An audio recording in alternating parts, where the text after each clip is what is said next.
So, um, have you ever looked at the stock market recently and just felt like, well, like things are really booming? Yeah, it certainly feels that way for many people right now, doesn't it? A lot of upward momentum. It does. But is that the full, complete picture? You always wonder. That's the key question. Today, we're taking a deep dive into, the fascinating world of market valuation. We're peeling back the layers. Looking at some of the big respected gauges out there. Exactly. Our mission today is to dig into a stack of critical reports, some fresh insights on the famous Buffett Indicator and the Shiller CAPE. And we're using data right up to Friday, June 27, 2025.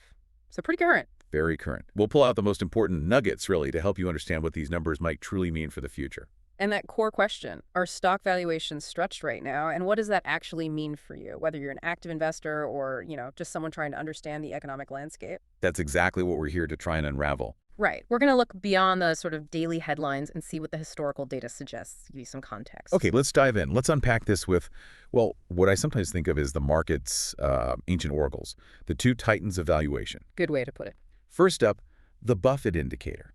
Now, this gauge, famously favored by Warren Buffett himself, it compares the total U.S. market cap to nominal GDP. Right. The value of all stocks versus the size of the economy. And as of June 27, 2025, it stood at approximately 206%. 206%. Wow. Yeah. To give you a sense of scale, that means the total value of all U.S. stocks, roughly $61.6 trillion, is now more than double the size of our entire annual economy, which is around $30.0 billion. Double the economy. That sounds big. It is. And what's truly striking about that 206% is, well, where it sits historically. It places it at the 94th percentile. 94th percentile. So very, very high compared to history. Extremely high. About 1.9 standard deviations above its 1970 to 2024 trend. Yeah. What does a reading like that usually signal? Well, when the Buffett indicator has been this elevated historically, it typically signals extreme overvaluation. That's the common interpretation. Okay, extreme overvaluation, but what's the implication? And here's the crucial resection. So what? The real annual returns for the S&P 500 over the next 10 years, they've historically been less than 2%. Less than 2% per year. Per year. In real terms, after inflation. Think about that. For an entire decade, your equity investments might barely outpace inflation. Oof. That really challenges the whole buy and hold mantra, doesn't it? It certainly makes you think harder about valuations and future expectations. It makes every decision about where you put your money feel, well, critically important. That's a powerful historical precedent for sure. Okay, next, let's turn to the Shiller CAPE. That's the cyclically adjusted price-to-earnings ratio. Right. Robert Shiller's metric uses 10 years of inflation-adjusted earnings. And this indicator, also on June 27, 2025, stood at 37.65. 37.65. And much like the Buffett indicator, the Shiller CAPE is also way up there, also the 94th percentile historically. Same percentile. That's uncanny. It is quite striking. And to give you some maybe chilling context, only two periods in history have seen higher CAPE readings. Which were? 1929, right before the Great Depression. Oh, boy. And the infamous 1998-2001 dot-com bubble. Not exactly comforting comparisons. Not at all. And this current reading, it implies a 10-year real return of maybe about 2% to 3%. So again, very low single digits. Very similar. Both these major gauges are pointing in a very similar, very cautionary direction right now. It's really striking how aligned they are, these two distinct indicators. When you see such a strong overlap, both flashing expensive, what does that really tell you? More than just one indicator alone. Well, I think it tells you that the market's exuberance, or perhaps its pricing, is broad and deep. It's not just one aspect that looks stretched. Okay. You see, the Buffett indicator measures market value against the size of the economy using nominal GDP. Right. Stocks versus GDP. Its takeaway now is that stocks are priced at about 2 times the size of the economy. A level, as we said, eerily similar to dot-com extremes. The Shiller CAPE, though, measures price against 10-year earnings power, adjusted for inflation. Price versus long-term earnings. Exactly. Its current takeaway is that these earnings multiples are back at late 1990s highs, even though EPS growth seems to be generally slowing down. Interesting. So while the mechanics are different, one looks at the economy, one looks at earnings, their message today is harmonious. This market is very expensive. And where do they differ, though, in their approach? Even if they're arriving at the same place today, understanding those nuances can be helpful, right? Absolutely. It's important. The Buffett indicator uses nominal GDP. Meaning not adjusted for inflation. Correct. So this means if we get a burst of fast inflation, it can actually help keep the ratio in check, simply because the denominator GDP grows faster in nominal terms. Ah, okay. Inflation makes the economy look bigger faster. Right. The KPE, however, strips out inflation from the earnings side, so it's less sensitive to those nominal GDP swings. Makes sense. But the KPE can stay elevated if long-term bond yields are very, very low, because that makes future earnings seem more valuable today. So different sensitivities. Exactly. Different sensitivities, but arriving at the same conclusion today, which, as you said, makes their current alignment even more compelling, I think. Yeah, it really does. And it's not just these two, is it? It feels like when we listen closely, there's almost a whole orchestra joining this chorus of caution. That's a good analogy, yes. What other indicators are singing that same tune about the market's current valuation? Yeah, when we look at a broader ensemble of metrics, as of June 27th, they largely echo the same message. It's quite consistent. Like what? For instance, the plain old trailing PE ratio, price divided by the last 12 months of earnings, it's at 29.4. And where does that stand historically? That's the 90th percentile compared to its history going back to 1960. So another clear signal of high valuation. Okay. What about looking forward, the forward PE? The forward PE, which uses analysts' estimates for the next year's earnings, that's at 21.3, Which is? the highest it's been since January 2022, also pointing firmly towards expensive. And then there are things like price to sales and price to book. They often give a slightly different perspective, don't they? Yeah. Based on assets or revenue, not just earnings. They do, and right now they're reinforcing the same message, maybe even more strongly. Really? Yeah. The price to sales PS ratio stands at 3.14. And the significance of that? That is a new record, a new all-time high. The long-run median is only about 1.5. Wow. More than double the median. Exactly.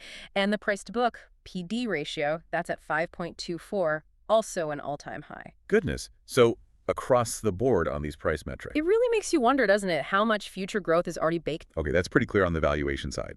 But then there's the equity risk premium, ERP. This one always feels, I don't know, crucial. Yeah. Because it speaks directly to how much reward you're actually getting for taking the risk of owning stocks versus something safer. It absolutely is crucial, and this is where I think a really critical red flag is waving right now. Okay.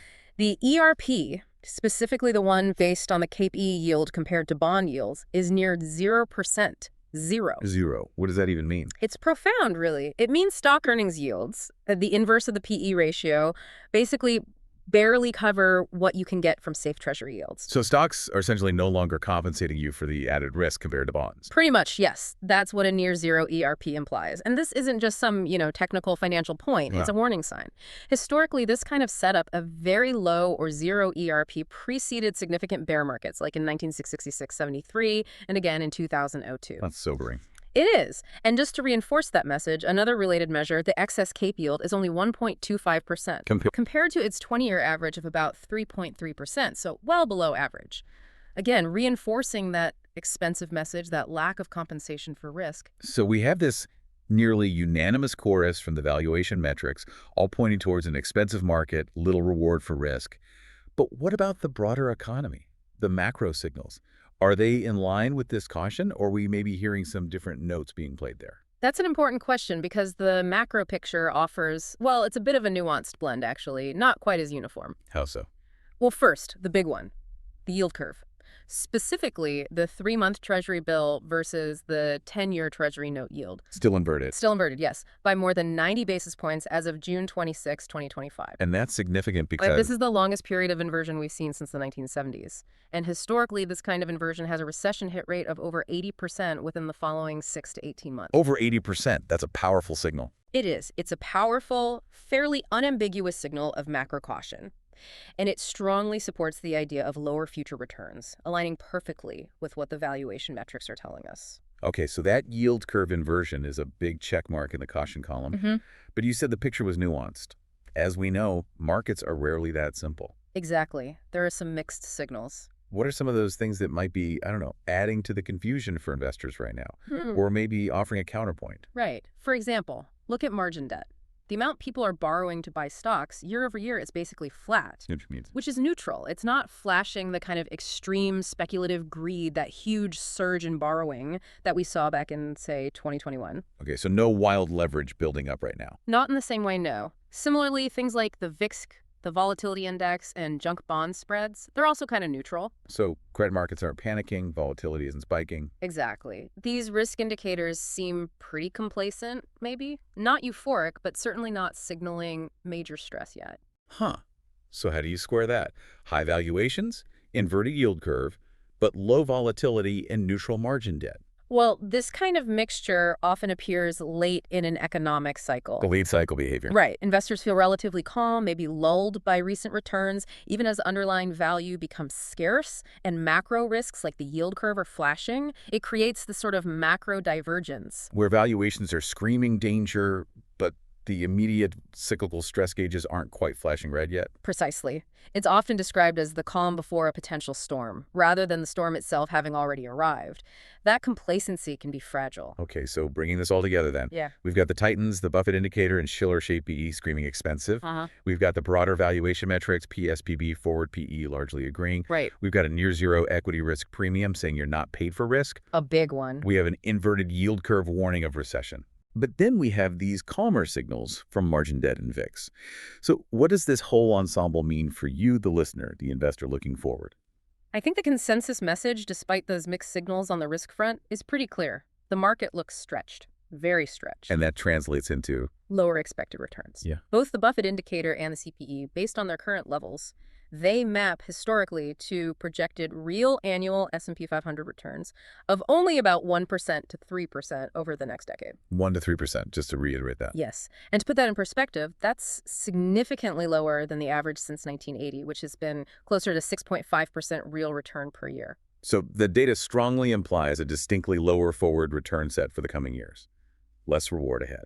That's the primary message from these long-term valuation tools, yes. And what about the risks? We talked about the low ERP. How does that skew the potential outcomes? Absolutely. The risk profile looks skewed. We often talk about it as right tail down, left tail fatter. Okay, translate that for us. In simpler terms, it means the chances of a significantly negative market outcome, a big drawdown, a bear market, appear higher than usual. That's the fatter left tail. Okay. And the chances of unusually high positive returns are diminished. That's the compressed or lower right tail. So more chance of bad stuff, less chance of exceptionally good stuff. That's the gist. And with that, equity risk premium near zero and the yield curve inverted, any kind of unexpected shock, maybe an earnings stumble that surprises people, or a sudden policy change. Yeah. It could trigger a faster than normal repricing in the market, a sharper drop, because there's less of a valuation cushion and less compensation for holding stocks already built in.